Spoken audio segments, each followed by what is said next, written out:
There's a corner in Howard Beach, Queens, that locals still whisper about. Not because of what you can see there, just a diner with sticky vinyl booths and bad coffee, but because of what happened inside it one afternoon in 1986. A man walked in trying to shake down John Gotti. He walked out 60 seconds later having learned the most important lesson of his life. He didn't get hurt.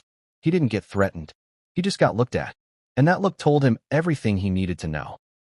The man's name was Devin Dre Jackson. He was 38 years old, 6'2", and ran one of the most disciplined street operations in Southeast Queens. Not famous outside his world. Not connected to politicians or union bosses. But in the neighborhoods of Hollis, St. Albans, and South Jamaica, Devin Jackson was the law. He controlled numbers, loan sharking, and a narcotics pipeline that moved serious product without serious attention from the police.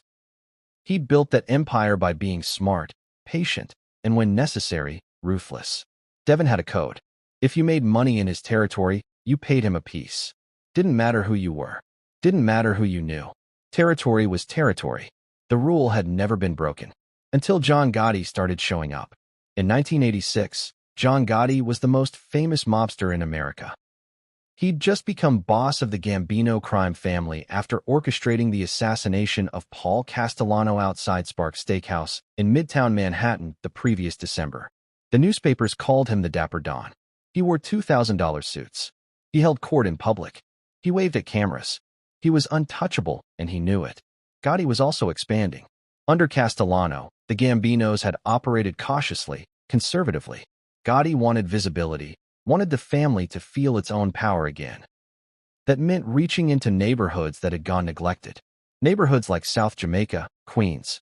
Gambino-connected bookmakers and loan sharks started operating openly in streets that Devin Jackson considered his own. No introductions. No sit-downs. No tribute. Just Gotti's people setting up shop like Devin didn't exist. Devin let it go the first time. Figured it was an oversight. The second time, he sent a message through an intermediary. A polite message, professional, just a reminder that there were rules in his territory. The message came back unanswered. Not refused. Not rejected. Simply ignored. Like Devin hadn't said anything at all. That was the insult that Devin couldn't absorb.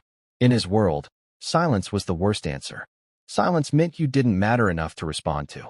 So Devin Jackson decided to handle it himself.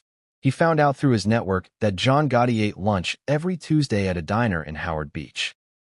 Just lunch, relatively casual, a few of his guys nearby, but nothing heavy. Devin figured that was his moment. Walk in, make his case directly, boss to boss, man to man, force Gotti to acknowledge him. Devin brought two of his most trusted men and left his muscle outside. He wanted this to look like a business conversation, not a confrontation. He'd rehearsed what he was going to say. He was going to be calm, reasonable, firm. He was going to explain that his operation predated the Gambinos in that neighborhood, that his rules applied to everyone, and that he expected $25,000 a month for the privilege of operating in his territory. He'd even prepared a counteroffer in case Gotti pushed back. Devin Jackson walked into that diner at 12:47 on a Tuesday afternoon in March 1986. John Gotti was sitting in the back booth with two men Devin didn't recognize. Gotti was eating soup. He was wearing a charcoal suit and a tie that probably cost more than Devin's first car. He looked up when Devin walked in. Their eyes met. Devin started walking toward the booth. He made it 4 steps. Gotti's two men didn't stand up, didn't reach for anything, didn't say a word. One of them simply turned and looked at Devin with an expression that stopped him mid-stride. Not anger, not a threat, something worse. Recognition. The kind of look that said, "We know exactly who you are, we know exactly why you're here, and we've already decided how this ends." Devin looked at Gotti. Gotti had gone back to his soup. He hadn't looked up again, hadn't acknowledged Devin's presence, hadn't tensed, hadn't signaled his men, hadn't done anything except continue eating. Like Devin was a stranger who'd wandered in off the street and would wander back out again. Like Devin Jackson, the man who controlled Southeast Queens, was simply not worth the interruption of a Tuesday lunch. 60 seconds passed. Devin stood there. It was the longest 60 seconds of his life. He understood in that moment something that no amount of money or muscle or street reputation had prepared him for. He wasn't being threatened. He was being dismissed. And dismissal from John Gotti was something entirely different from a confrontation. A confrontation could be answered. A war could be fought, but you cannot fight a man who doesn't acknowledge your existence. You cannot demand respect from someone who has already decided, without drama, without anger, that you don't require a response. Devin Jackson turned around and walked out of the diner. His men outside saw his face and didn't ask questions. Devin never approached Gotti again, never sent another message.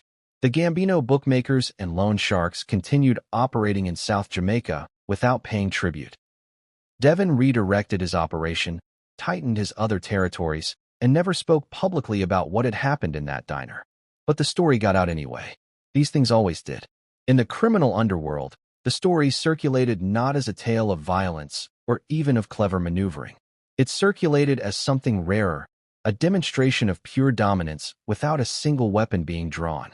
Gotti hadn't needed to threaten Devin Jackson, hadn't needed to send men to his door, hadn't needed to make phone calls or deliver warnings.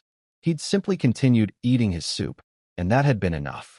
When the story reached Sammy Gravano, who was Gotti's underboss at the time, and in the diner that day, as one of the two men at the booth, Sammy told it this way. John didn't even put his spoon down. The guy walks in, John glances up, John looks back at his soup. I look at the guy, Tony looks at the guy. Guy stands there a minute, turns around, leaves. John finishes his soup, says, "Good soup," and asks the waitress for more bread. That was it. That was the whole thing. What Devin Jackson had encountered wasn't simply a man who wasn't afraid of him.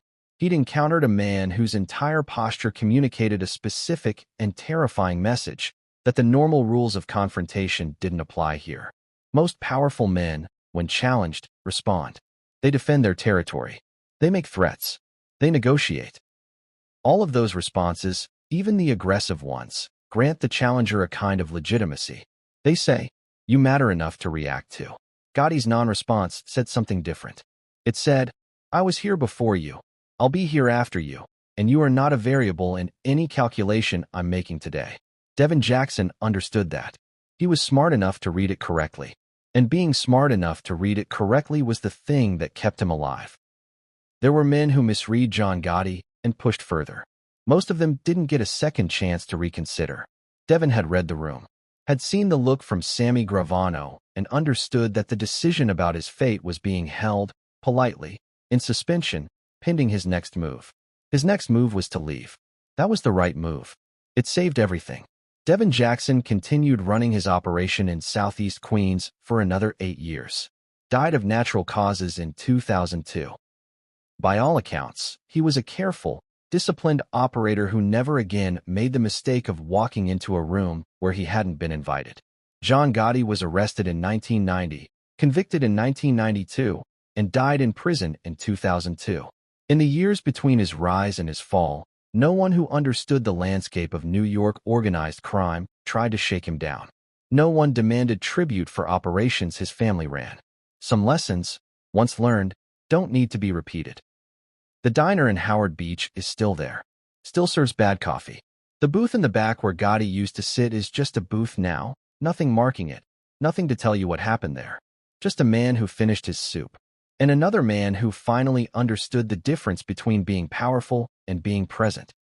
Between commanding a neighborhood and occupying a world so completely that challenging you feels, even to the people trying to do it, like a mistake they're already walking back from before they've finished making it.